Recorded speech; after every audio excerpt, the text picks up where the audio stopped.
There are cases where the evidence runs out. Then there are ones that are buried by history itself. This is one of those. Because on September 10th, 2001, a woman walked through Lower Manhattan, ran errands, made plans, and then disappeared. Less than 24 hours later, the worst terrorist attack in U.S. history began.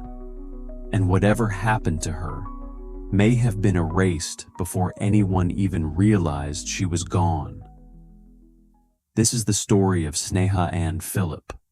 Before she became a mystery, before her name was tied to one of the most chaotic moments in modern history, Sneha Anne Philip was just a person building a life. She was born in India and raised in the United States, in a family that valued education, stability, and achievement. The kind of expectations that don't need to be spoken out loud. You just grow up knowing them. And she met them.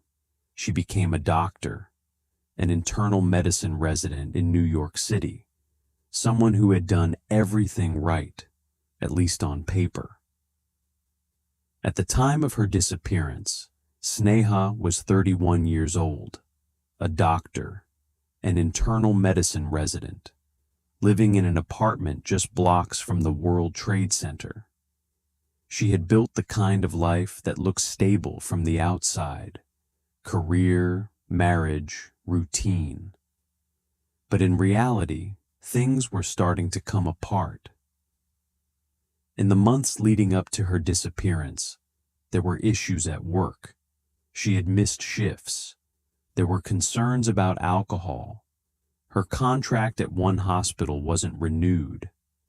There were also legal issues, an unresolved case tied to a complaint she made that prosecutors later challenged.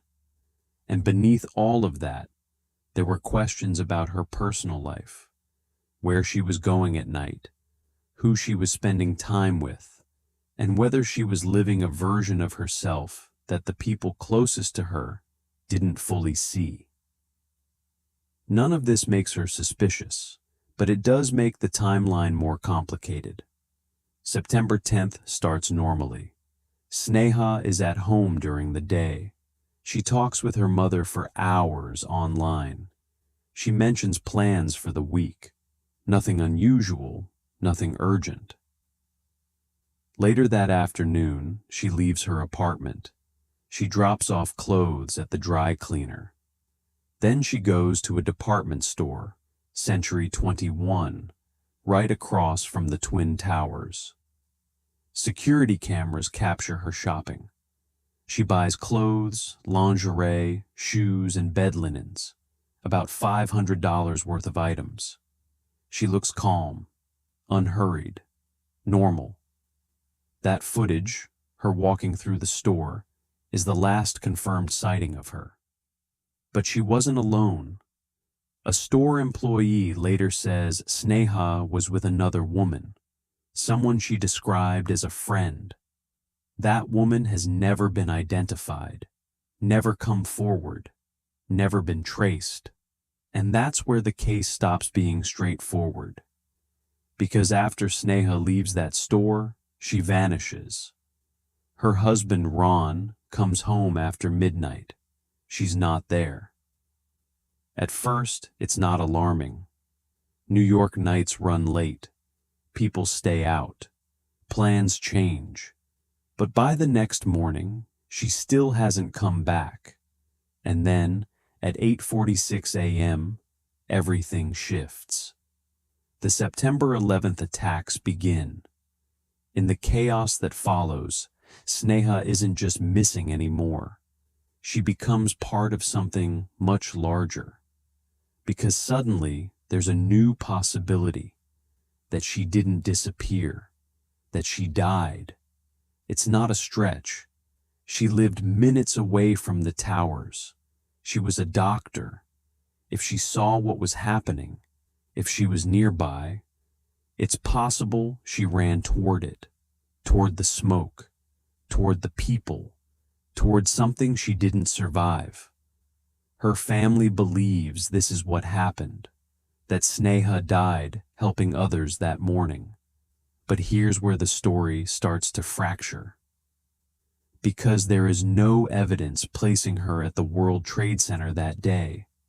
No footage, no witnesses, no remains ever identified. And more importantly, her last confirmed movements happened the night before, not the morning of the attacks. So the question changes. Not did she die in 9/11, but was she even alive when it started? There's another detail that complicates everything. At around 4 a.m. on September 11th, a call is made from her apartment to her husband's phone. He doesn't remember answering it. There's no clear record of what happened during that call. And when he returns later that day, the apartment is covered in dust from the collapse. There are footprints from their cats, but none from Sneha. That detail sticks because it suggests something unsettling, that she may not have made it home at all. So now there are two timelines, one where Sneha survives the night, wakes up, and becomes part of the 9/11 tragedy, and another where whatever happened to her happened before the world changed. That second theory is harder to sit with, because it means her disappearance may have nothing to do with terrorism. It may have been something quieter, something more personal. Investigators later looked deeper into her life. They found patterns, nights spent out, sometimes not coming home. Time spent in bars, including spaces where she met women she didn't necessarily introduce to her family. There were tensions in her marriage, questions about her stability, and the possibility that the person she was becoming wasn't fully visible to the people around her. That opens the door to a different kind of explanation, that she met someone that night, that something went wrong, that whatever happened in a city that, hours later, would become impossible to investigate. Because this is the part that's easy to overlook. New York City didn't just experience an attack. It became the largest crime scene in modern history. Lower Manhattan was shut down. Evidence was destroyed. Thousands of people were unaccounted for. If something had happened to Sneha on September 10th, there's a real possibility it was erased the next morning.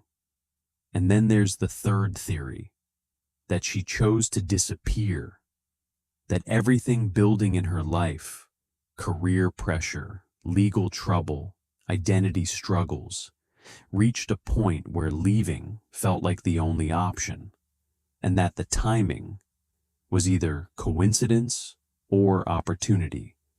But that theory falls apart in its own way, because she left behind everything, her belongings, her ID, her entire life.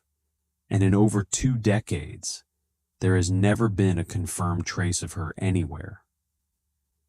In 2008, a court officially declared that Sneha died in the 9/11 attacks. Not because there was proof, but because it was the most plausible explanation that fit within the legal system. And that's where her case exists now, in 2 versions of reality at the same time. Officially, she is a victim of one of the most significant events in modern history. But functionally, she is still a missing person. And maybe that's why this case stays with people, because it forces a different kind of question. Not just what happened to her, but how many answers were lost that day. There are over 1,000 victims of 9/11 whose remains were never identified. Sneha may be one of them, or she may be something else entirely. A disappearance that happened just early enough, to be swallowed by something bigger. So, the question isn't just what happened to Sneha Anne Philip. It's whether we're looking at a woman who died in a historic tragedy, or a mystery that history made impossible to solve. If you want more deep dives that focus on both the facts of a case and the culture around it, let me know which one you'd want to hear next, and how you think stories like this should be told. In the meantime, take care of yourselves and take care of each other.